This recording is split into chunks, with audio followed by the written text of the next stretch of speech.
Everybody, thanks for watching Aim for Survival. I want to officially welcome y'all to the craft camp.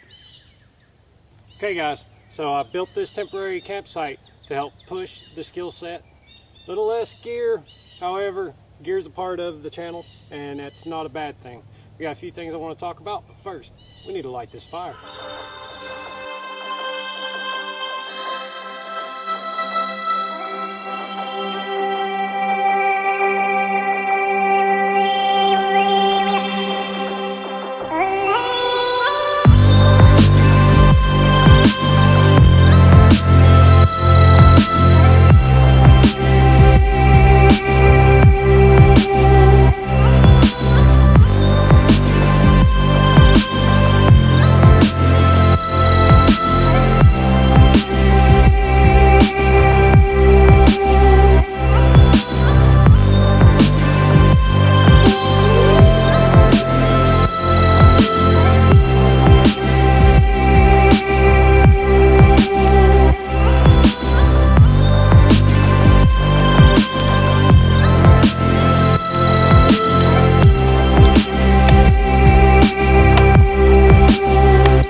Before we get to the talk, guys, I want to go ahead and show you around camp just a little bit.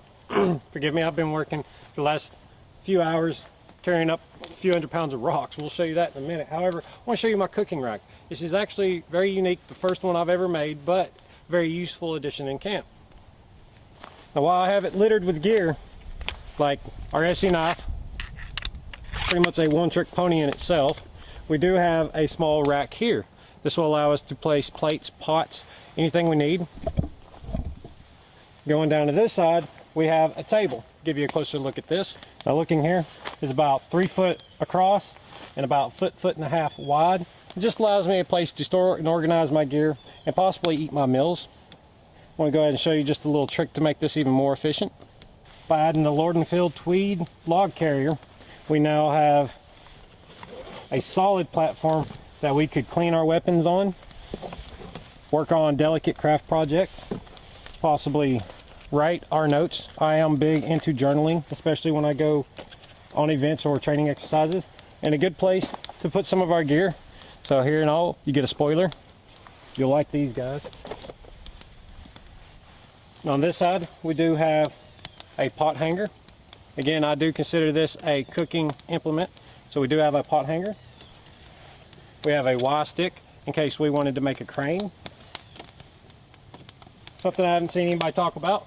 I left one of these hinges undone so that I can get in and manage my fire a lot easier. Looking here, you can see our fire is going really good. I built about a 1 to 2 foot stack of rocks into a half ring to help reflect the heat from our fire.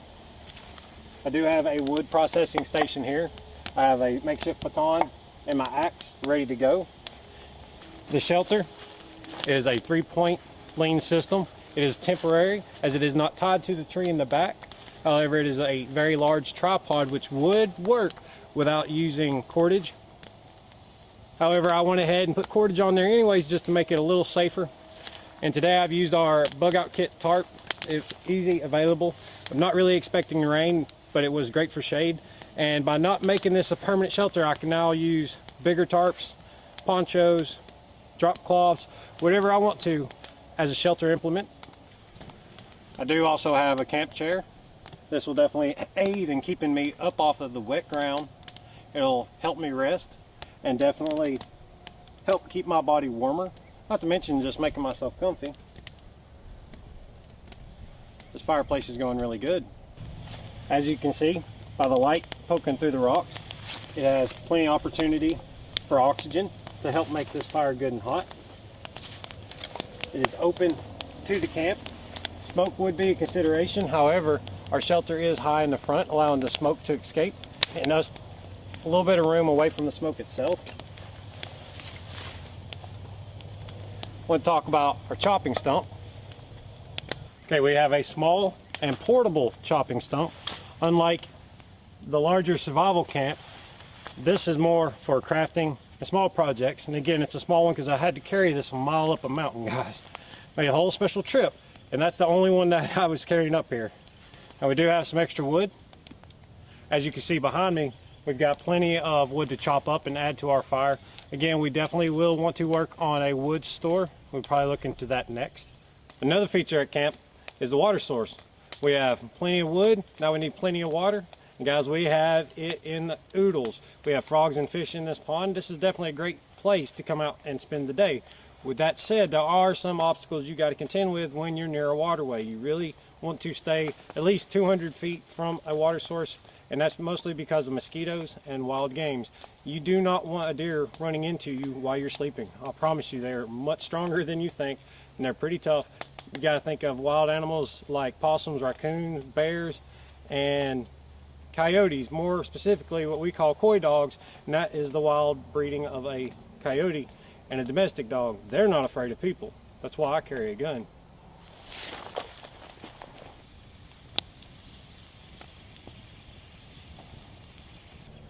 Okay, so as we let that fire settle, like I said, we have some things to talk about.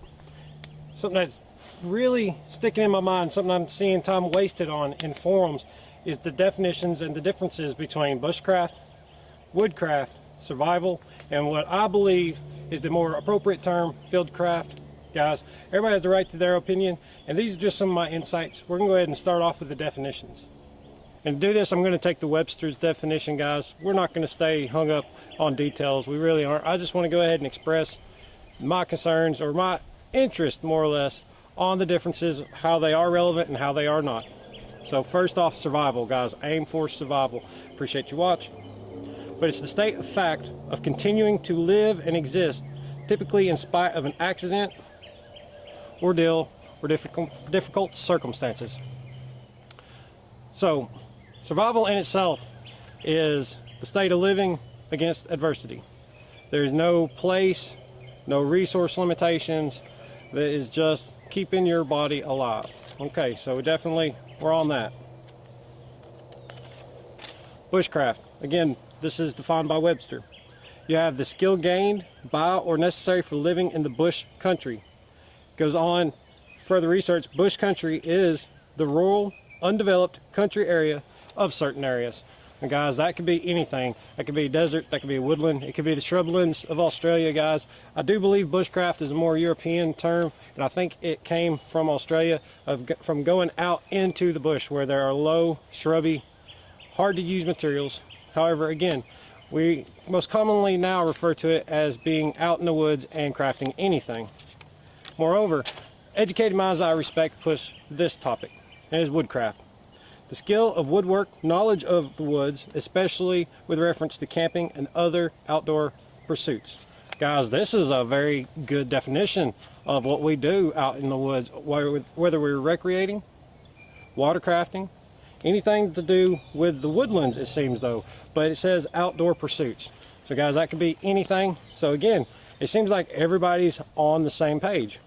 Okay, last and not least, my personal favorite terminology, and again, it's all semantics in the end, but fieldcraft, the techniques involved in living, traveling, or making military or scientific observations in the field, especially while remaining undetected. Guys, I think this is the most adequate. However, detection being the last part, we're not going to get hung up on it, but we are going to talk about techniques, the skills, guys, involved in living or traveling. You're always either A, living, or B, traveling. From the time you wake up in the morning, you're on the go, whether you're moving through your house, moving to work, moving through the woodlands, out on your kayak, traveling. It definitely covered. You have the military or scientific observations. Is this a threat? Is this a bad guy? Do I need to protect myself? Do I need to hide? Guys, definitely relevant. We have scientific observation. All right, I think this comes into many parts of survival, bushcraft, and fieldcraft, as it pertains to woodcraft, as in the knowledge of understanding the woods. Again, the scientific observation of, is this plant poisonous? Can I eat this plant? Is this going to cause a topical abrasion? Is this going to harm my body in any way? Moreover, if I use this little bit of mylar and I can retain a little more body heat, Well, you're keeping yourself alive. That observation can be applied to further situations, no matter how dynamic they get. And going back to what has been called the bushcrafters or the older time skills, guys, they're all relevant. Using your wool blankets. Hey, when they're wet, they retain 80% of your body heat. There's no reason to throw away any of these knowledge groups. There is a purpose, however. If you're trying to explain something and you want to talk about just being in the woodlands, just you, your tools, and the materials, well, hey, you can stick to bushcraft and woodcraft and squabble all day long over it. Survival is the art of just not dying, guys, getting over those hurdles one after another after another. And again, FieldCraft, I believe, conjoins all these, whether it is the woodlands, whether it is adventure, which is my thing, guys. I'm not hung up on the doomsday prophecies. No, I'm hung up on getting out and about, kayaking, trail hiking, mountain climbing. Guys, that's my bread and butter.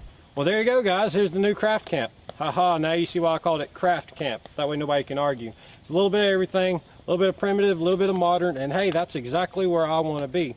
Let me know your opinions in the comment section below. Let me know some ideas. Possibly check out the Facebook page, Frame for Survival, guys. That way you can share pictures, meet people, make friends, possibly set up adventure trips, possibly even come join me on one of mine.